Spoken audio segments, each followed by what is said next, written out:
A few months ago, I was contacted by a land attorney that we work with on a fairly regular basis, and he had been hired to do some due diligence on a purchase and realized he had some major boundary and land title issues potentially and wanted to see if we could help him sort that stuff out. So we agreed that we would take a look at it for him and prepare a proposal if he needed a survey. And so this was a really unique piece of property. It has to be, this is my guess, one of the largest ranches in Central California. So this is 10,000 acres, so several square miles of property in the coastal range in Central California. Good hunting country, deer hunting and pig hunting. And this particular buyer had some offshore money, some offshore financing, so he didn't need to go through a traditional lender. He was going to basically come in and just pay cash for this resort property. And this property had some unique history. So this 10,000 acre ranch had basically been assembled over 50 years by this one landowner who'd bought these parcels. He kind of just bought up the neighbors' parcels over time. And this 10,000 acre ranch was basically a conglomeration or a mix of 40, I think it was 48 or 49 smaller parcels. And it was all, for you surveyors that are watching, it was all sectionalized land, really rugged terrain. Very rugged terrain. And so the attorney called me and he said, first of all, I need to know how much it would cost to do a survey. And then the second thing, he said, I need to know if you can get it done in 3 weeks because we're in escrow. So we did a little digging and I called the attorney back and I said, I can get this surveyed for you. I said, but even if you gave me 10 men in a mule train, I couldn't get it done in 3 weeks. I said, it'd probably take me 3 months. And I said, this survey is easily over $100,000. It was going to be 3 or 4 or 5 weeks in the field, plus all the research and office work. I said, it's just a huge effort. And he said, okay. He said, well, what do you think? He said, do you think we got some issues out here? And I was like, man, almost certainly. Yeah, you've got some issues.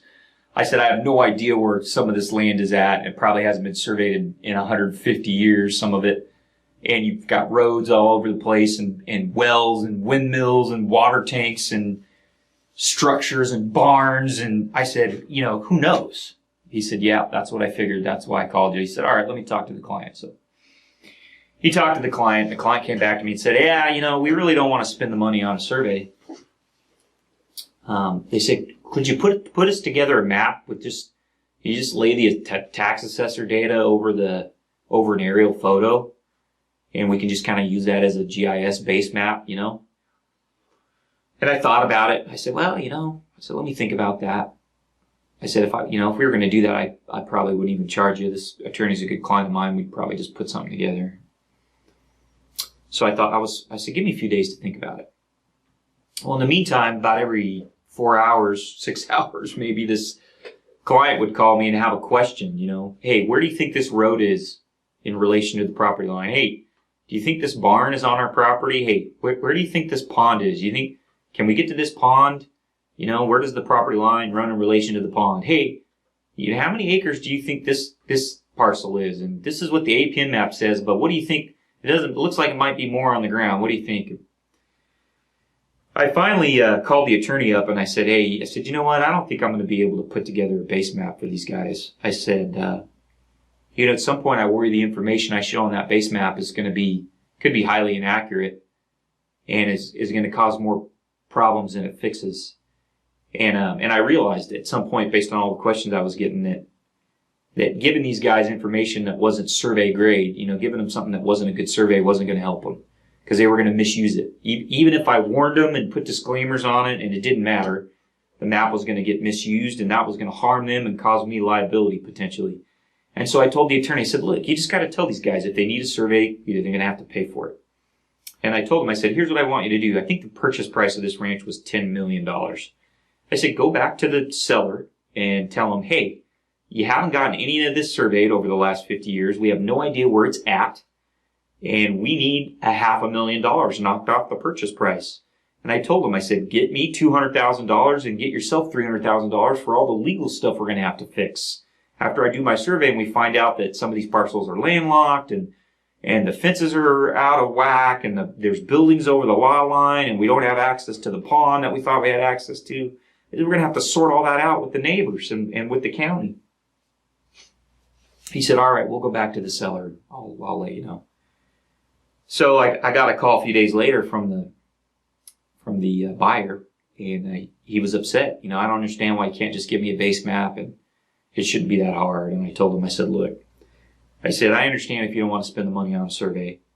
I said, but if you can't spend money on a survey, then I can't answer questions about the relationship of these boundaries to your physical features on the ground or answer questions about area or acreage. I said, you need to pay for a survey if you want that, and I'm more than willing to help you with a survey if you want one, but I can't do it for free. And I said, look, if you just want a good place to go hunting, buy the property and don't worry about how much you're getting. I said, and you could be off 10 or 20% on your area, and you just, either you care enough to pay to find out, or it doesn't matter if you're 1,000 acres short, you just love the property and you're going to buy it.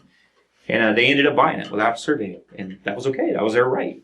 That was within their prerogative. But the reason I wanted to share the story with you is I think there's a good lesson here, which is sometimes a crappy map, a cruddy map, a poor quality map is worse than no map at all. And sometimes as the land surveyor, you just have to say no. You just have to say, I can't answer these kinds of questions or give you a tool that you might misappropriately use to answer these kinds of questions without a good survey. And good surveys are expensive. And that seller was selling something he really didn't know what he owned, but he was going to try and sell it for $10 million.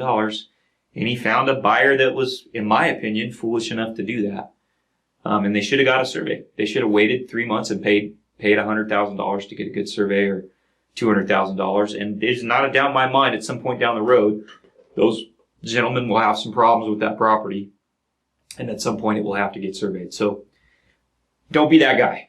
Do a good, if you're a surveyor, do a good job. Do a good job. Don't give your client product that could get them into trouble. And if you're a real estate investor or a land developer, pay for a good survey. Know what you're buying. Don't buy property from somebody, especially for a huge purchase price, when they don't really have an idea what they're selling you.